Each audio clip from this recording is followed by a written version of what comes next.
Now, this is your next sold out t-shirt design. This design style has sold hundreds and hundreds of units. I actually did this design with a client of mine and we did over $3,000 in a little over 2 weeks. It's a simple design style, which means you can adapt it to any brand, but I'll walk you through how to make it unique so you avoid stealing graphics from Pinterest or stepping on the toes of other brands. Every single step to get you from A to B in every little category is going to be in this video. So let's go ahead and get locked in. Now, we're going to be using Illustrator to design this graphic. Now, the pixels don't really matter because it's Illustrator and you're working in vector formats, but just for the safety of this, I usually just work in 3000 by 3000 in terms of my artboard. But again, in Illustrator, this doesn't really matter as long as your DPI is set to the right resolution. Mine is set to 300. So we have our references for our graphic here, and this is the design style that we want. We want that sort of postcard look. And I've also imported an image of our character that we're going to be tracing. This person can be doing anything, but all you have to do is lock this layer and add a new layer on top. Let me just go ahead and turn off our color book because we don't really need this. I'm going to be using the pen tool for this. So the pen tool, and we're going to go ahead and just basically do a rough stick outline of our character. And then we're going to simply trace. So 1 point here, 1 point at his knee, and then 1 point at his ankle, and another point to make his foot, just so we have a bit more detail than the classic ones. Once you have your points, you can go ahead and start editing your line work. So turn off the fill if there's any fill on there. On your stroke, you want to make it as thick as possible, but you still want to see the detail of your line work. So if it's too thick, it's just going to be a blob, and then cap it off rounded. And then your corner is also going to be rounded within the stroke settings. Again, this is going to be the foundation for this graphic, and you can see here the referencing. We're basically trying to capture the motion of this person in its simplest form. So I'm going to do the second leg here. Again, just 4 points, nothing too complicated. Next, we're going to do this arm, and then we'll follow up with this arm as well. Now you're probably thinking to yourself, what if I need to make adjustments? Well, if you press Command Y on your Mac keyboard, you can go ahead and view your illustration in wireframe mode and then make adjustments as you see fit. But I recommend you view it in normal viewing mode because you have a thickness on the lines, which you can't really see in wireframe mode. Next, we're going to go ahead and grab an ellipse tool, and then we're going to hold shift as we make this object larger, and that's going to make a perfect circle. And essentially, we're just creating the head of our object. Now, you can go ahead and make this head the same width as your character, or make it a bit thicker to make it stand out and make it look more as a person. But again, here, I also made a duplicate of that ellipse that we did to make a ball, because the brand name is Ball Hog, and that is the whole basis of this graphic. Now, the design looks good as is, but I'm going to show you guys how to level up this graphic just a tad bit more so you stand out within the whole clothing brand niche. Go ahead and grab the width tool, and then go in with the width tool and change the width of certain limbs to make it seem a bit more unique and stylish. How does this tool work? So basically, if you go to any line, you can adjust the thickness of it. And if you make a line thicker in like the middle of your stroke, you're going to go ahead and create a new point into that graphic. And you don't want to do that. So go towards the end and adjust it that way because it looks a bit more complete. Just to show you an example of what not to do. So if I go to this corner right here and I don't get the corner point, it makes this really odd shape. So always go towards the corner or where you've made your point. Don't go into the middle because it's going to look ugly and it's not going to look complete, exactly as you see there. Once you're happy with your graphic, make a duplicate of it and then select it all, go to Object, Expand, Appearance, and it's going to expand your line work into solid shapes. From here, we can start adding a bit more touches to complete this graphic. For the middle one, I'm going to select it and go to Path, Offset Path, and then I'm just going to create a simple offset. From here, I'll keep the offset selected and use a direct selection to select the other leg, and then go in with a Shape Builder tool to make a new shape. Remove the shape that we've just created the offset with, and then remove any excess that wasn't selected within our shape builder. And then that's going to go ahead and make a cutout, which makes the graphic look a bit more like a stamp, make it look a bit more complete. Again, doing it here for this board, just using the shape builder. Once I've made an offset, removing the offset and then removing the excess, not the actual graphic, and then it creates that perfect cutout. And for some color, go ahead and select the design that you've made and go up to fill and click the color that you want. We're just going to be using the primary color built into Illustrator, as we don't want to use any Pantones unless you necessarily need a certain color code of green for this print.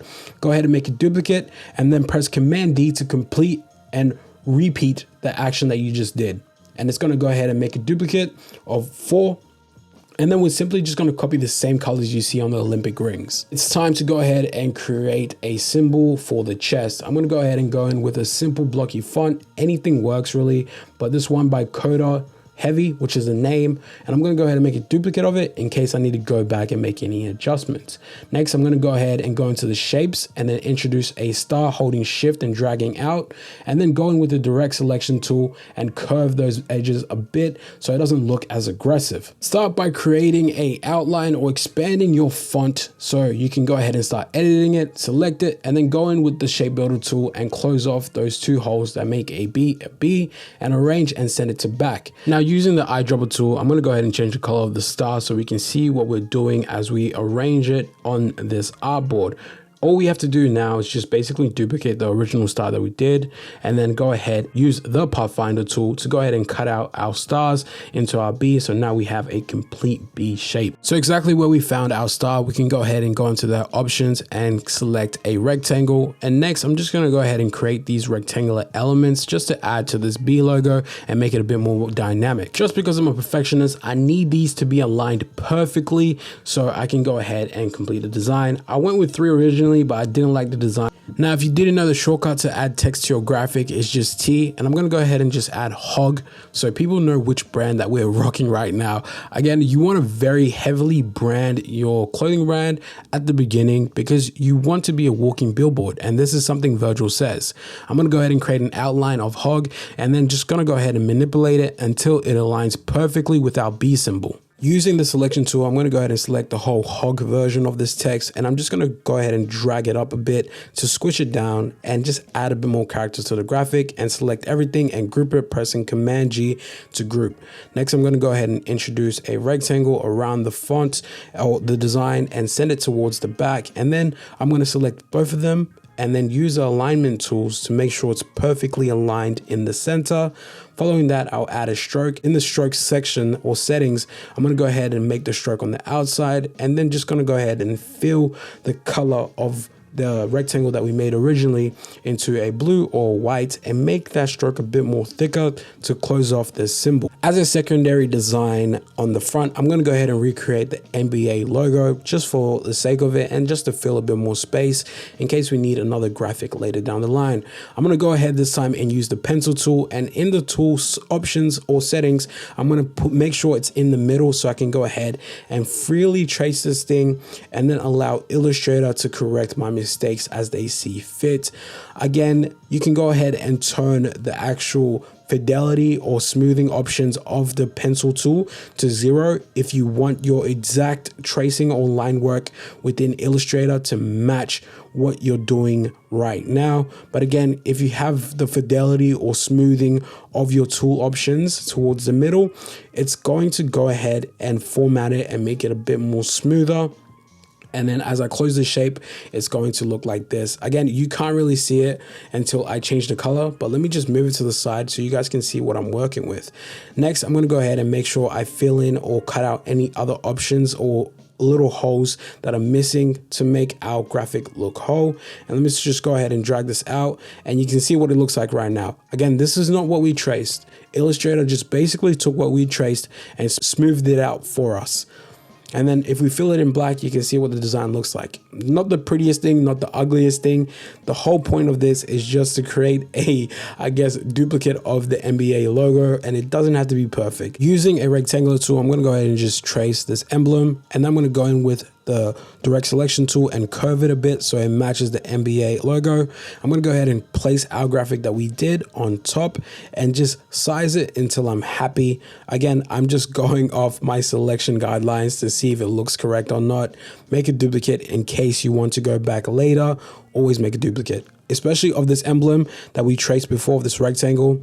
And then going with a shape builder tool, once you've highlighted everything, use a different color within your shape builder. So you can go ahead and change the color to blue, red, or pink, whatever you want. And I'm going to go ahead and just create the shapes that we did for our logo. Next, I want you to go ahead and delete the original design that we made. So the original trace, I want you to delete that and not the middle one. Delete the original one that we made and keep this one in the middle in case you want to change the color later. Go ahead, and I'm going to go ahead and just change it to white as we speak right now. For the duplicated rectangle that we made, I'm going to go ahead and add a stroke and align the stroke to the outside. And this time I'm just going to go ahead and change the colors so it matches the NBA logo. So the stroke is going to be white and the fill can stay black.